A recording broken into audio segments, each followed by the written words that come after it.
The breaking news tonight from the Washington Post is that the president is discussing with his advisors the possibility of replacing Attorney General Jeff Sessions with a recess appointment during the August recess that would bypass Senate confirmation and allow the new Attorney General to serve without being confirmed by the Senate until the end of this Congress.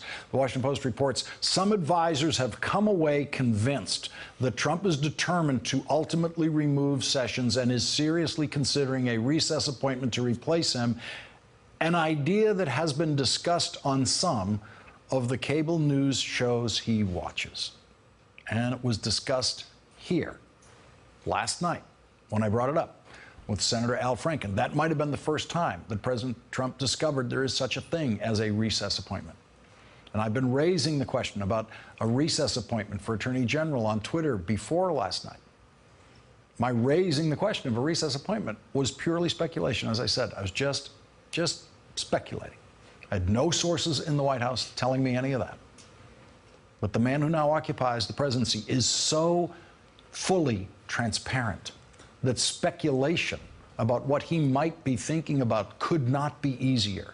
And of course, once he learned there was something called a recess appointment, President Trump was going to start thinking about it and talking about it, which brings us to what might be our most interesting crossroads yet for the president and Republican senators. It has finally happened. Republican senators are finally up in arms against President Trump. Finally. They have found their voice. The president has finally gone too far for even Republican senators. Now, before we consider what the president has finally done that Republican senators just cannot accept, we really do owe ourselves, for perspective, a minute to remember just some of the things that Republican senators have had no problem accepting from their Republican president. When Donald Trump said John McCain was not a war hero because he got captured, Republican senators accepted that. When Donald Trump made the unconstitutional campaign promise to ban all Muslims from entering this country, Republican senators accepted that.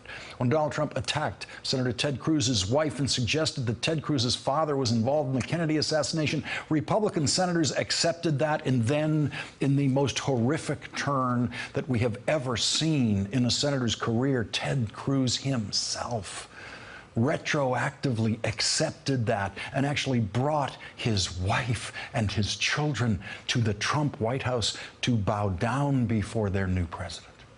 And when Donald Trump attacked Rosie O'Donnell and Megyn Kelly and talked about blood coming out of Megyn Kelly, Republican senators accepted that. And of course, who can forget that when Donald Trump attacked Kaiser Khan and his wife Ghazala, the parents of United States Army Captain Humayun Khan, who was killed in the line of duty in Iraq, a heroic moment that saved the lives of his men and many others. When Donald Trump attacked them, Republican senators accepted Donald Trump's attacks on the Khan family. He was their nominee for president by then, and Republican senators made it clear that they would accept anything their nominee said or did. When Donald Trump was revealed on a video recording to have bragged about sexual assault and described his own technique of sexual assault, Republican senators accepted that. Republican senators with daughters accepted that. Republican senators with wives and mothers and sisters accepted that. Donald Trump describing himself as a sexual assaulter was something that Republican senators had no problem accepting. President Trump woke up one morning and tweeted lies about President Obama illegally wiretapping Trump Tower, and Republican senators accepted that. And let's never, ever forget that Republican senators accepted Donald Trump lying about President Obama's birth for over 5 years. Now, what I would love to be able to do right here is just sit here in silence with you as we all just let it sink in. What Republicans and Republican senators in particular have accepted from Donald Trump.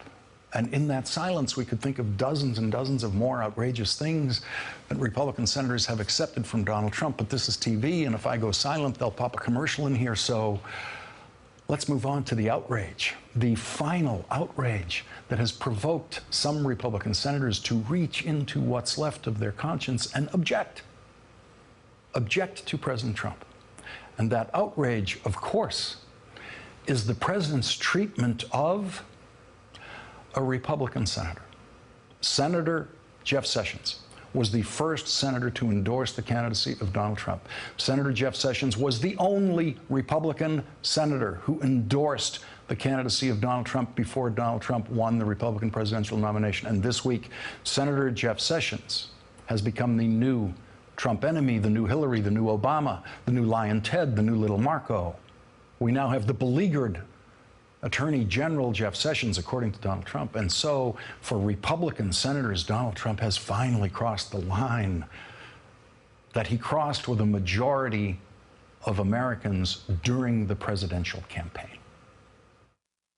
Jeff Sessions is an honorable man. He did what I believe any ethical attorney general would do under the circumstances. Jeff has been very loyal to the president, and I think he deserves loyalty back. He is one of the most honest people you would ever know. He is a man of very high integrity. Jeff Sessions has my confidence. I think that his independence has been proven by his willingness to recuse himself.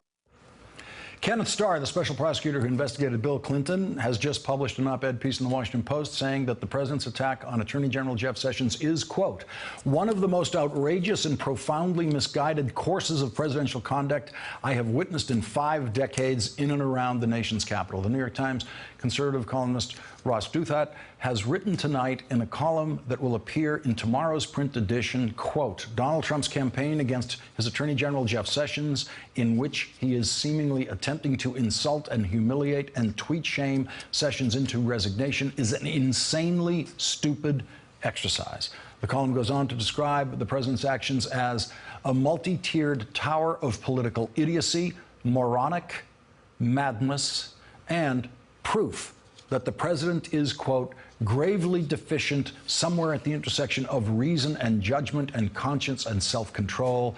The last line of this conservative op-ed piece is simply, this president should not be the president, and the sooner he is not, the better. Hey there, I'm Chris Hayes from MSNBC. Thanks for watching MSNBC on YouTube. If you want to keep up to date with the videos we're putting out, you can click subscribe just below me, or click over on this list to see lots of other great videos.